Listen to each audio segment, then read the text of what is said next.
Ismul isyarati.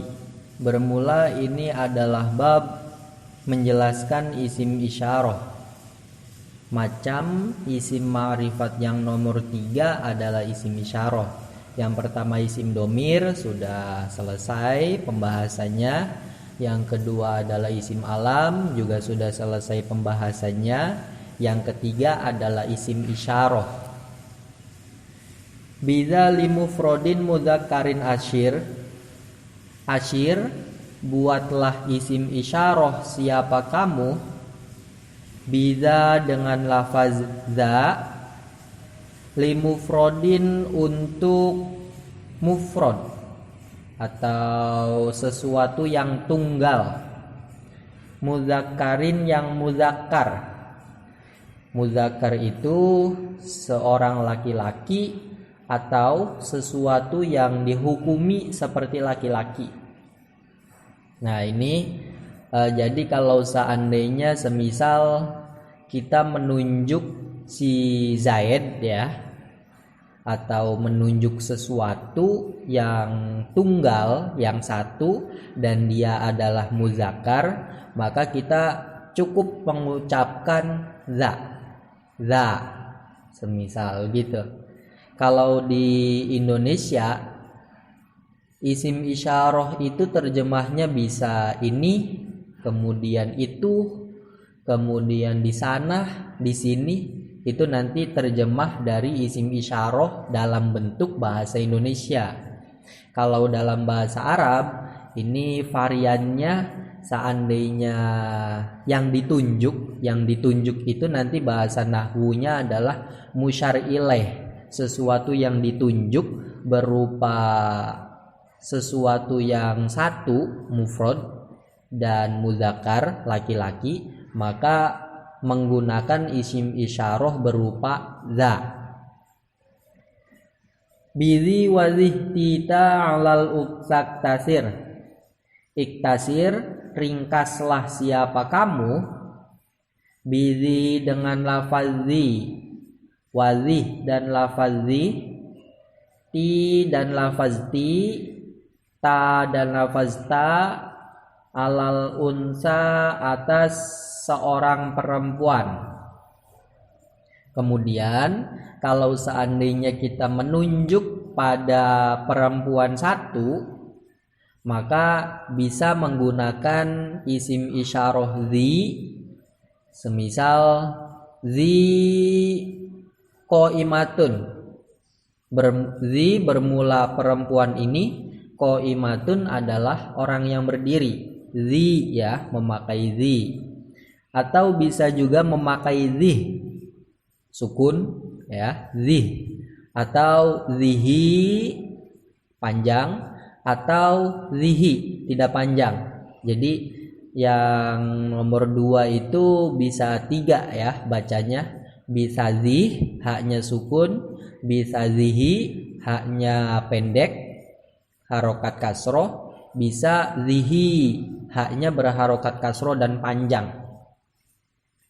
Kemudian yang nomor 3, isyarah kepada seorang perempuan adalah menggunakan ti ya, ti. Ini juga bisa 3 bacanya. Bisa ti, bisa tih. Bisa tih ya dengan hak yang sukun. Bisa juga tihi dengan haknya terbaca kasroh. Bisa lagi tihi, haknya terbaca panjang kasroh.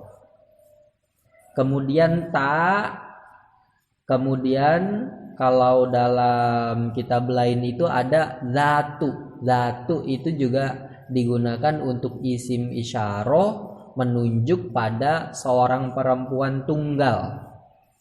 Ya begitu ya. Kalau seandainya isyarah kepada laki-laki tunggal menggunakan lafaz za, kalau isyarah pada perempuan tunggal maka bisa memakai zi, bisa zi, bisa zih, bisa zihi, bisa zihi, atau ti, atau tihi, atau tih, atau tihi atau ta atau zatu. Ada beberapa macam. Kalau di alfiyah itu yang disebutkan cuma 4. Isim isyarah yang digunakan untuk menunjukkan perempuan. Yang pertama adalah zi, yang kedua zih, yang ketiga ti, yang keempat ta, gitu.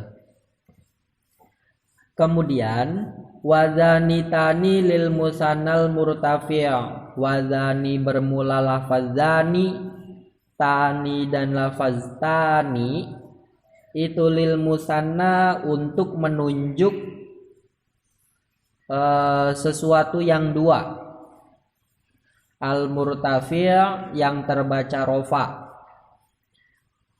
Wa fi siwahu zaini tainiz kurtuti' wazkur, dan sebutkanlah siapa kamu zaini terhadap lafaz zaini, taini dan lafaz taini, fi siwahu dalam selain rofa. Dalam selain rofa, tuti' maka patuh siapa kamu. Kemudian kalau yang nazom pertama bidzali mufrodin mudzakarin asyir bidzi waziti ta'alal umsak tasir, itu untuk yang tunggal ya, untuk yang satu. Kalau dua, semisal dua laki-laki ya, kalau untuk dua laki-laki seandainya i'robnya rofa, maksudnya berkedudukan di posisi lafaz yang terbaca rofa, maka menggunakan lafaz zani. Itu untuk dua laki-laki ya. Kalau untuk dua perempuan, maka dengan menggunakan lafaz tani. Ya, ini untuk isim tasniyah atau sesuatu yang dua yang dibaca rofa, yang maksudnya menempati posisi lafaz yang terbaca rofa. Semisal dia menjadi mubtada, menjadi fa'il, atau menjadi naibul fa'il.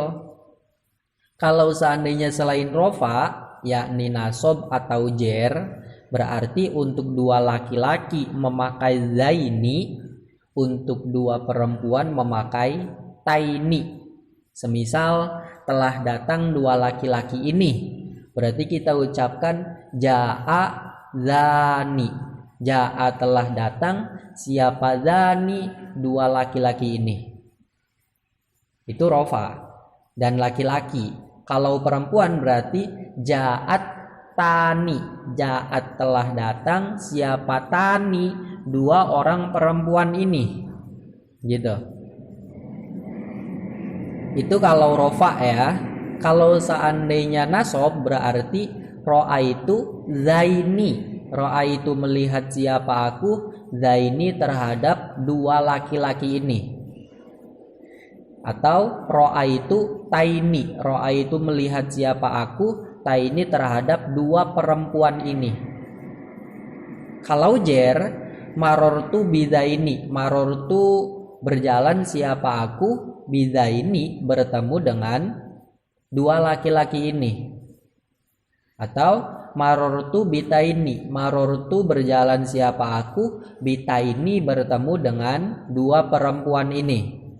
Ya, begitu. Kalau untuk sesuatu dua, maka seandainya untuk laki-laki memakai zani dan untuk dua perempuan memakai tani.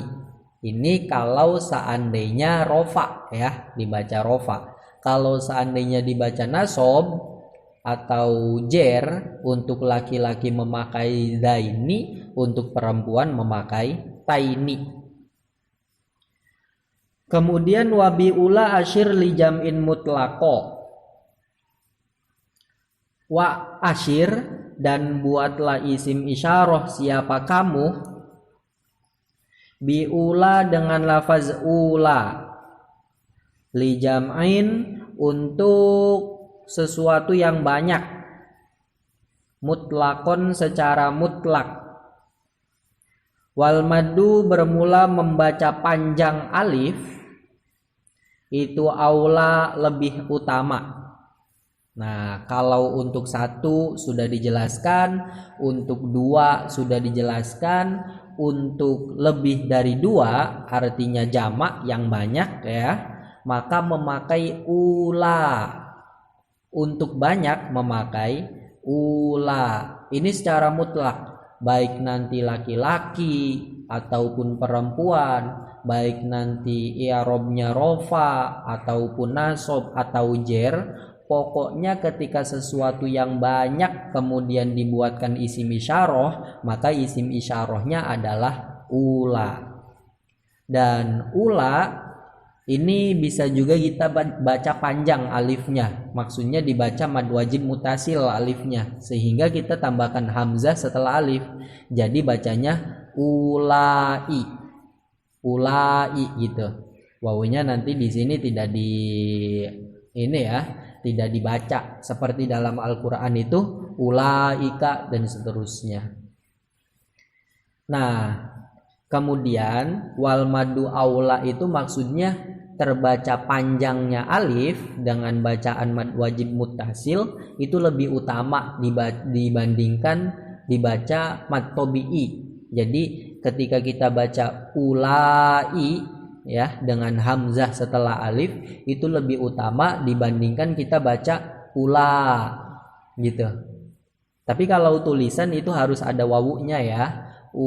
Harus hamzah, wawu, lam, kemudian alif. Kalau cara bacanya memang wawunya tidak terbaca, tapi secara tulisan wawunya harus kita tuliskan gitu. Kemudian waladal bu'a bintiko bil kafi harfan duna lamin au ma'ah. Waladal bu'di dan di saat jauh, intiko ucapkanlah siapa kamu, bil kafi dengan kaf, harfan sebagai huruf hitom, duna lamin dengan tanpa huruf lam, au ma'ah atau beserta huruf lam. Yang dijelaskan dari awal, sesuatu yang satu, sesuatu yang dua, sesuatu yang banyak dengan memakai isim isyarah yang bermacam-macam itu berlaku ketika dekat ya. Maksudnya kalau seandainya kita ucapkan ja'a telah datang siapa za laki-laki ini, maka laki-lakinya dekat.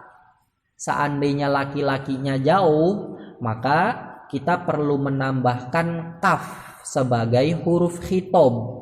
Jadi za kalau ditambahkan kaf jadinya zaka. Ya, semisal laki-laki yang datang itu ada di Arab Saudi, maka kita ucapkan ja'a telah datang siapa zaka laki-laki itu. Nanti terjemahnya begitu. Itu kalau jauh.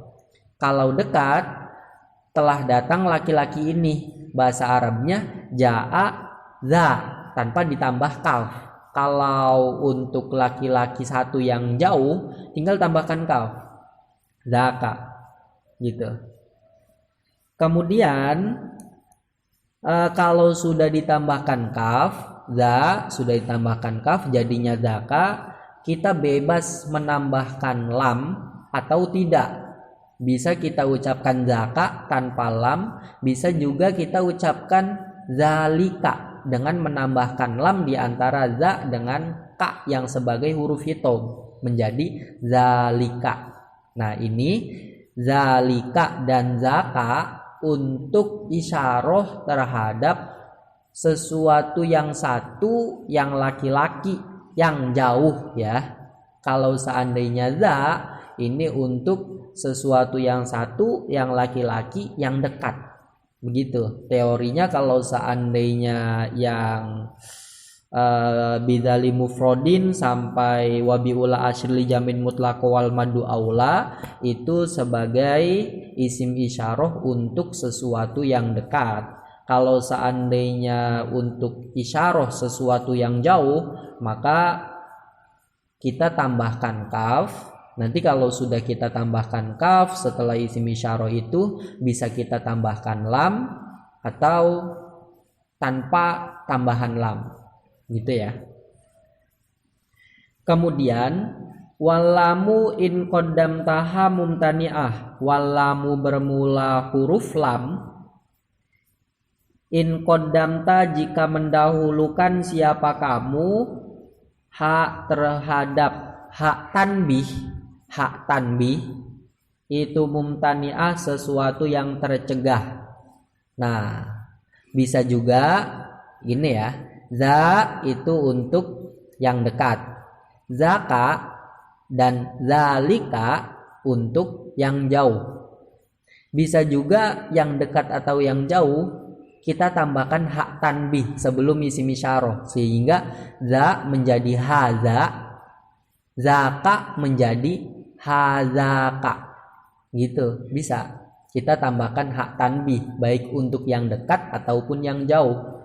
Tapi seandainya sudah kita tambahkan hak tanbih di awal, kita tidak boleh memasang huruf lam.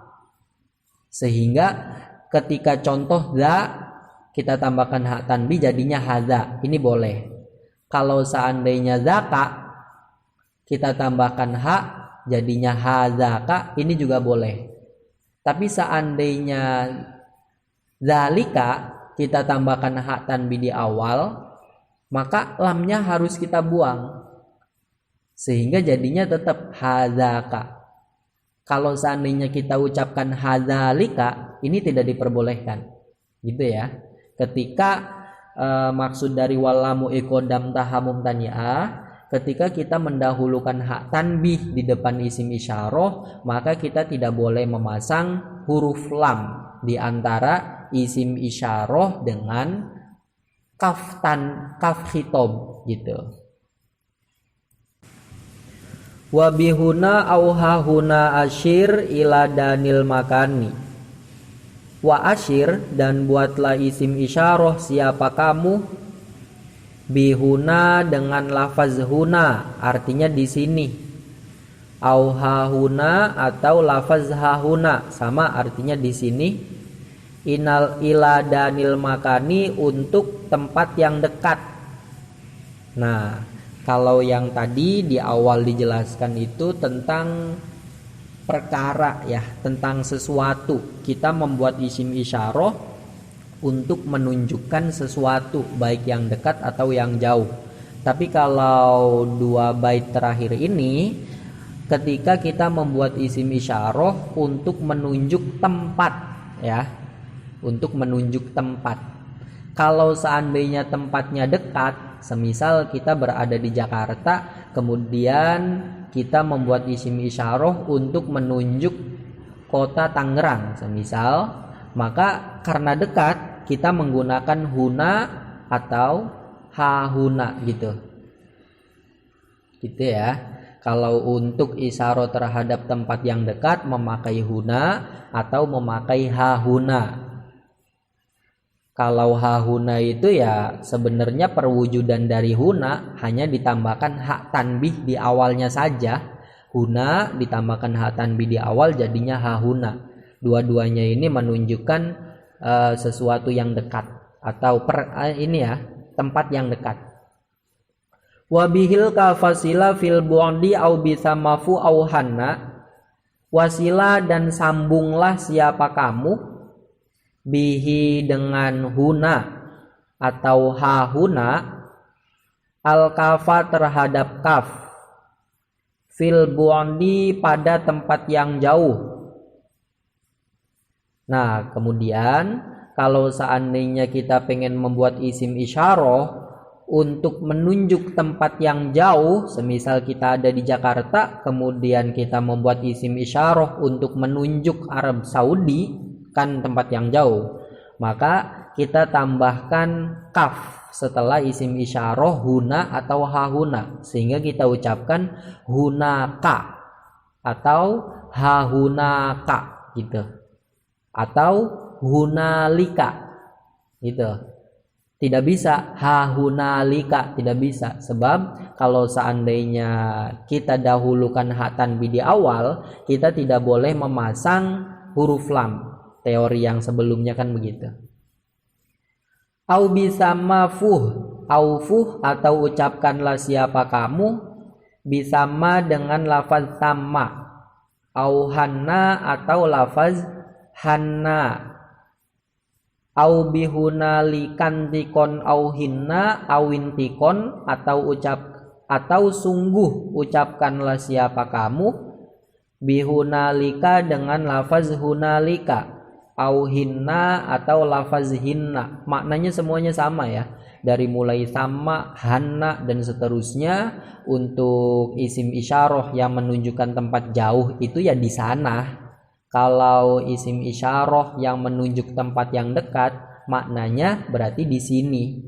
Nah itu selain dengan menggunakan hunaka atau hahunaka, kita juga bisa membuat isim isyarah untuk menunjuk tempat yang jauh memakai sama atau hanna atau hunalika atau hinna. Semisal contoh begini, ahujju hahuna, ahujju hunalika, itu ya orang Indonesia. Ahujju berhaji atau melakukan haji, siapa aku, hunalika di sana. Lah hunalika di sana yang maknanya di sana ya, ini kan sebuah isim isyarah yang menunjuk Mekah gitu. Karena Mekah jauh maka memakainya hunalika.